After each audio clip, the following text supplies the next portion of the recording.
90 के दशक का एक धुआंधार बाएं हाथ का बल्लेबाज विनोद कांबली, जो कि लंबे समय से क्रिकेट की दुनिया से गायब रहता है, अचानक से सोशल मीडिया पर उसकी चर्चा शुरू हो जाती है।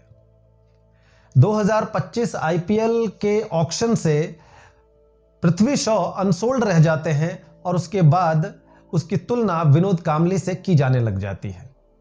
फिर सचिन तेंदुलकर और विनोद कांबली की मुलाकात एक फंक्शन में हो जाती है, जिसमें विनोद कांबली काफ़ी बीमार और लाचार दिखाई पड़ रहे हैं और काफ़ी भावुक दिखाई पड़ रहे हैं, बेहाल दिखाई पड़ रहे हैं।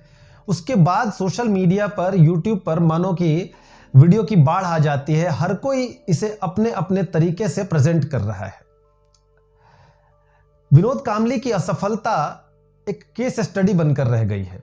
लेकिन मेरे भाई, मेरे दोस्त, मैं आपको बता दूं कि इस केस को गलत तरीके से स्टडी किया जा रहा है। जो लोग भी इनके ऊपर वीडियो बना रहे हैं विनोद कांबली के ऊपर, वो आपके सामने एक गलत कहानी बता रहे हैं। दरअसल ये यूट्यूबर्स जो लोग भी वीडियो बना रहे हैं 90 के दशक में, या तो ये बहुत ज़्यादा छोटे बच्चे थे या उस समय ये पैदा भी नहीं हुए थे। इन्होंने क्रिकेट को, 90 के दशक के क्रिकेट को करीब से नहीं जाना है, नहीं समझा है। दरअसल हर वीडियो में यही बताया जा रहा है कि विनोद कांबली टैलेंटेड तो बहुत थे, मगर इनडिसिप्लिन्ड थे, शराब पीने लगे थे और क्लबों में जाने लग गए थे, जिसके कारण उन्हें टीम से बाहर कर दिया गया था।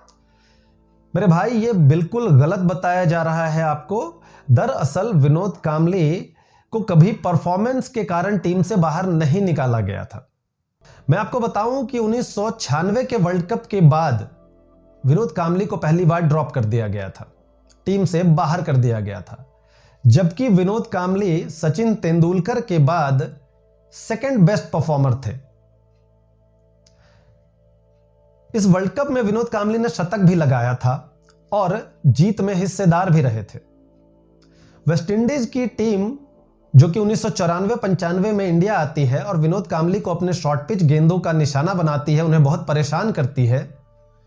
1996 के वर्ल्ड कप में जब वेस्टइंडीज की टीम का इंडिया से सामना हुआ तो उन्हें लगा कि विनोद कांबली को शॉर्ट पिच गेंद से निशाना बनाकर उन्हें आउट कर सकते हैं आसानी से, मगर विनोद कांबली अपनी उस कमी पर काम करके आए थे।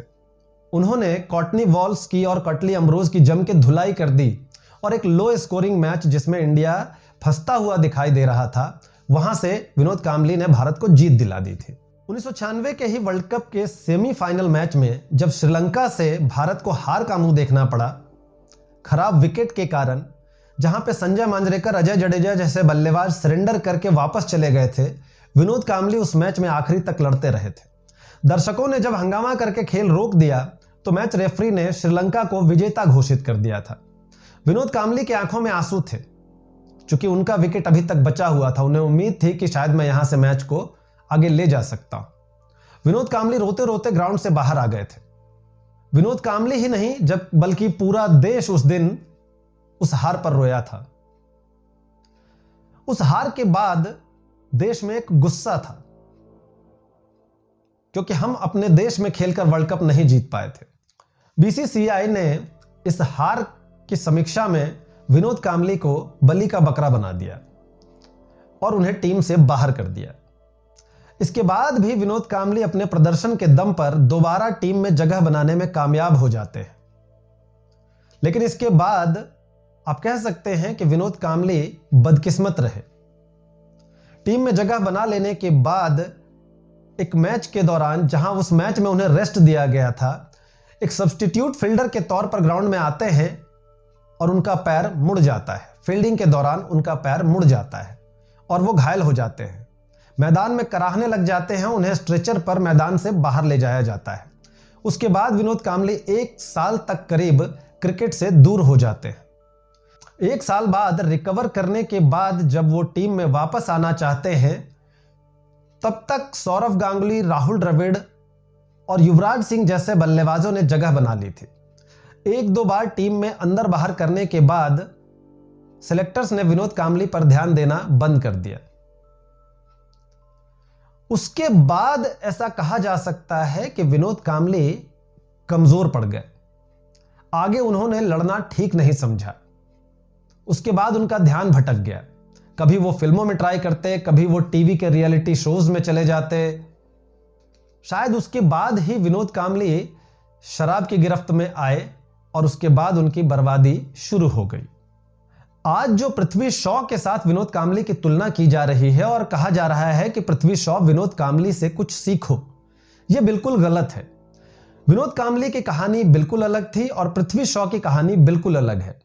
विनोद कांबली को परफॉर्मेंस खराब होने के कारण टीम से बाहर नहीं निकाला गया था, बल्कि निकाले जाने के बाद उनका परफॉर्मेंस डिस्टर्ब हुआ था। पृथ्वी शॉ के साथ कहानी ऐसी है कि पृथ्वी शॉ कुछ सालों में पैसा कमा लेते हैं, जिसके कारण उनका ध्यान खेल से ज्यादा और चीजों में लगने लग जाता है। परफॉर्मेंस खराब होती है, उन्हें इंडिया टीम से बाहर कर दिया जाता है, उसके बाद फिर मुंबई की रणजी टीम से भी बाहर कर दिया जाता है और फिर उसके बाद आईपीएल से भी अब वो अनसोल्ड चले जाते हैं। दोनों की कहानी बिल्कुल अलग है। विनोद कांबली बर्बाद हो चुके हैं, टीम इंडिया से बाहर होने के बाद बर्बाद हुए और वो हो चुके हैं। ये उनकी बदकिस्मती कहें या कुछ और, लेकिन पृथ्वी शॉ अभी यंग है, उनके पास अभी वापसी के बहुत मौके हैं और अगर उनका परिवार उनके साथ है, उनके दोस्त उनके साथ हैं, तो उनकी हालत विनोद कांबली जैसी नहीं होगी। मुझे ऐसा लगता है कि विनोद कांबली के जीवन में कभी कोई मेंटोर नहीं रहा, न उनका बड़ा भाई, उनके पिता, कभी उनका जिक्र नहीं सुना मैंने। उनके परिवार का कोई मेंबर या कोई अभी जो लोग सामने आ रहे हैं, अगर उन्होंने पहले उन्हें मेंटरशिप दी होती तो शायद विनोद कांबली की यह हालत नहीं होती।